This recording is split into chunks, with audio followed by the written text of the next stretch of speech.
इस दुनिया में सबसे इंपॉर्टेंट इंसान कौन है? तुम खुद। सबसे पहले अपनी इज्जत करना शुरू करो। फीलिंग ऑफ गिल्ट से बाहर निकलो मेरा बच्चा। गलती सबसे होती है, सबसे। जो माँ बाप तुम्हें हमेशा डांटते हैं उनसे भी हजारों गलतियां हुई हैं। जो भाई बहन आपको डांटते हैं, जो शिक्षक आपको यहाँ खड़े होकर डांट रहा है, ना जाने उसका अतीत कितने अंधकार में रहा हो, उसने भी बहुत गलतियां की हो।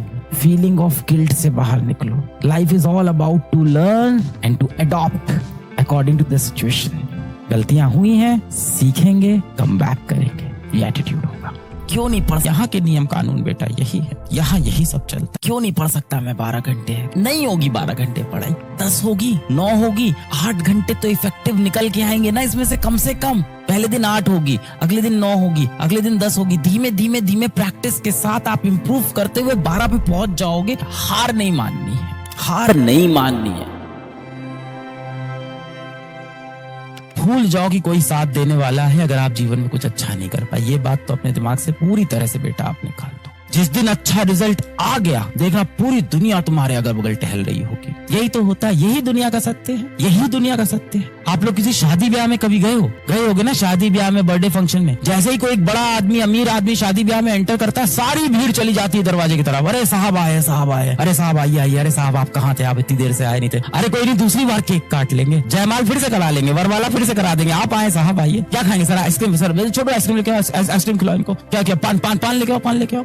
खाना खाए सर आपने? चाउमीन खाए। अगल बगल उनके मंडराते रहेंगे। और वही कोई एक आम आदमी होगा जो हो सकता हो दिल से उस इंसान से अच्छा हो, पर उसको कोई नहीं पूछने वाला है। इस दुनिया में इंसान के विचार से ज्यादा, उसकी काबिलियत से ज्यादा इंसान के पास कितने पैसे हैं, कितनी सफलता है, लोग वही देखते हैं। ये याद रखिएगा। ये सब आप गलत जो छलावे में रहते हैं ना, और ये आप ड्रीमी वर्ल्ड में जो जी रहे हैं बेटा, ये प्रैक्टिकल लाइफ नहीं। या तो आप सन्यास ले लो, तब आप खुश रहोगे। सन्यास, सारे मुंह से सन्यास, इस पूरे वर्ल्ड से सन्यास, इस मैट्रिक्स से बाहर निकलो। इस छलावे की दुनिया सब माया है, मेरे को भी पता है, हर किसी को पता है। या तो इस माया से बाहर निकलने की आपके अंदर काबिलियत हो तो निकल जाओ, तो अलग बात है। इस माया में ही सरवाइव करना है तो यहाँ के नियम कानून बेटा यही है। सकता मैं 12 घंटे, अगर मैं प्लानिंग से 4-4 पहर में डिवाइड कर लूं और 3-3 घंटे पढ़ूं, नहीं होगी 12 घंटे पढ़ाई, कोई बात नहीं। 10 होगी, 9 होगी, 8 घंटे तो इफेक्टिव निकल के आएंगे ना इसमें से कम से कम। पहले दिन 8 होगी, अगले दिन 9 होगी, अगले दिन 10 होगी। धीमे धीमे धीमे प्रैक्टिस के साथ आप इम्प्रूव करते हुए 12 पे पहुंच जाओगे।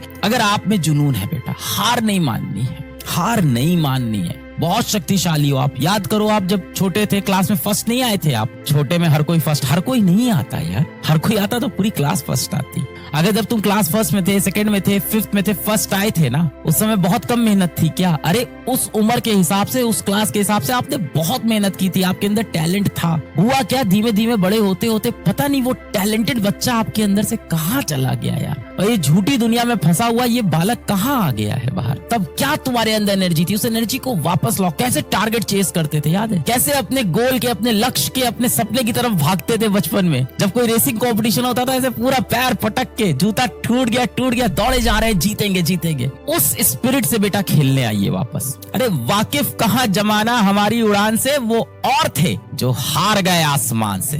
बेटा अपने सपनों के लिए इतनी मेहनत करिए आप ना, कि एक दिन आपसे मिलना लोगों के लिए सपना बन जाए। और उसका समय अभी है। अपनी सफलता का ऐसा मंजर लाएंगे कि वो जहां भी जाएं हमें पाएंगे। बिल्कुल परेशान मत होइए। जो अभी बात नहीं कर रहा है, सब बात करने वापस आ जाएंगे, सब आ जाएंगे। अपनी सफलता का ऐसा मंजर लाएंगे, वो जहां भी जाएंगे सिर्फ हमें और हमें ही पाएंगे। मेरे घर में बहुत गरीबी है, कैसे पढ़ूंगा मैं? मेरे दोस्त बहुत सारे, कैसे पढ़ूंगा? वो लड़की मुझे छोड़ गई, मैं कैसे पढ़ूंगा? मैं कैसे मेहनत करूंगा? अब तो समय नहीं बचा, मैं कैसे पढ़ूंगा? आप ना अपनी प्रॉब्लम का सलूशन कहीं और ढूंढ रहे हो। जब आपके चेहरे पे धूल लगी होती है तो आप क्या करते हो? चेहरा साफ करते हो कि आईना साफ करते हो? बेटा जीवन भर गालिब यही भूल करता रहा, धूल चेहरे पे थी और आईना साफ करता रहा। तो बेटा अपने चेहरे से धूल साफ करिए। आईने में मत देखिए कि वहां सिर्फ चीजें बदलेगी। जब ये बदलेगा ना, तब आईना बदलेगा। जब आप खुद को बदलोगे ना, तो आईने के सामने खड़ा व्यक्ति अपने आप बदल जाता है। खुद को बदलना पड़ेगा। हार नहीं माननी है बेटा, अभी समय बाकी है।